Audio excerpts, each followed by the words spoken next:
If there was one open secret in the WNBA last season, it was that Caitlin Clark endured some of the roughest and most unsportsmanlike fouls in the league's history, despite delivering a record-breaking performance.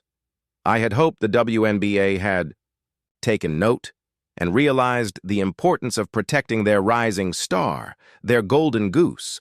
But just when it seemed like things might change this season, it's clear that some things, unfortunately, remain the same. Explosive, entertaining. 2 games down, 1 to go, as the Fever head to Peachtree Country to take on the red-hot Atlanta Dream in their final preseason matchup.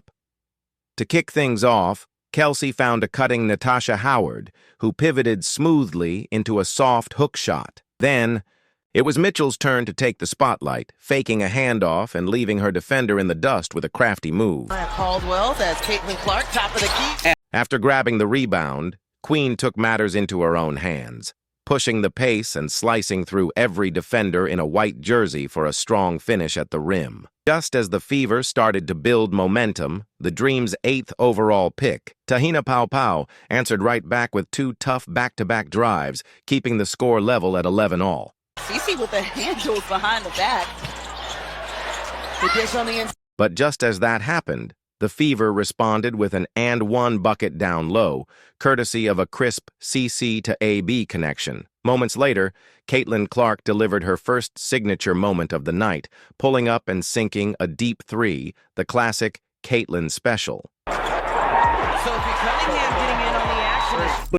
With Maya Caldwell guarding her, Caitlin Clark took control from the top of the key. After a back-and-forth battle through the first 12 minutes, the Fever held a 21-16 lead at the end of the first quarter.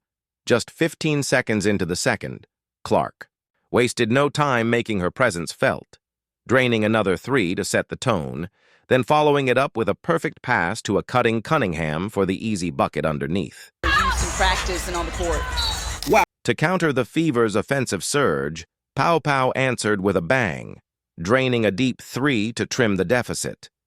But on the very next possession, Sophie responded in kind, knocking down a triple of her own to keep the Dream at arm's length. Let me know if you'd like a version with more flair or commentary. Paopao, who started pushing the pace in that first quarter and got Atlanta back in the game. Just as the Fever began to find their rhythm, the momentum came to a halt when the refs hit Caitlin Clark with her first technical of the season. Of course, getting teed up isn't new territory for her, so instead of backing down, the former Rookie of the Year fired back by hitting the Dream's rookie with a slick, fiery step-back jumper.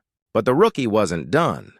She kept the receipt and responded moments later, shaking Caitlin with a slick move that sent the arena into a frenzy.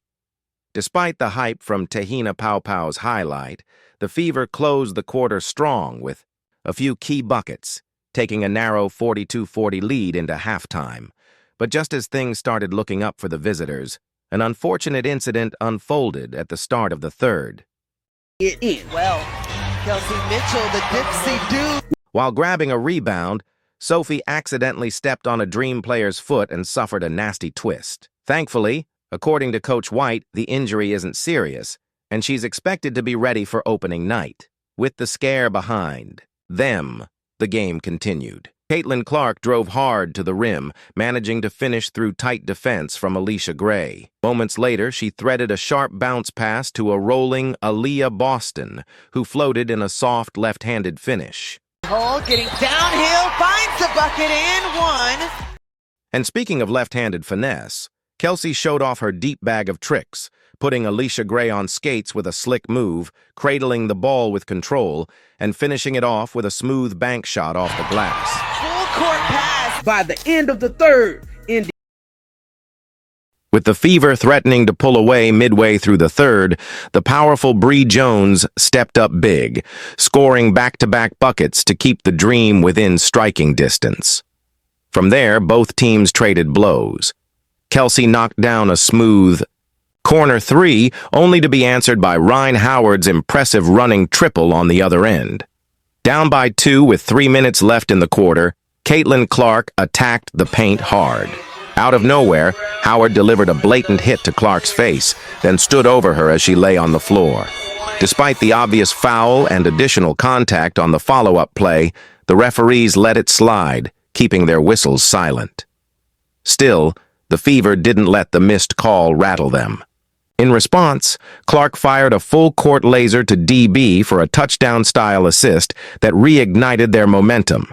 By the end of the third, Indiana held a narrow 63-59 lead over Atlanta. Christie sides opting to rest the starters in the arena. Fourth, an unlikely hero emerged. Lexi Hull kicked things off by drawing defenders and dishing it to Timpson, setting the stage for a thrilling final push that would ultimately seal the win for the Fever. All right, yeah, let's go. Good job. Our intensity, our communication, we had a handful of shot clock violations, which is great. Just really good job. She then put on a mid-range clinic, knocking down a smooth 15-footer with confidence.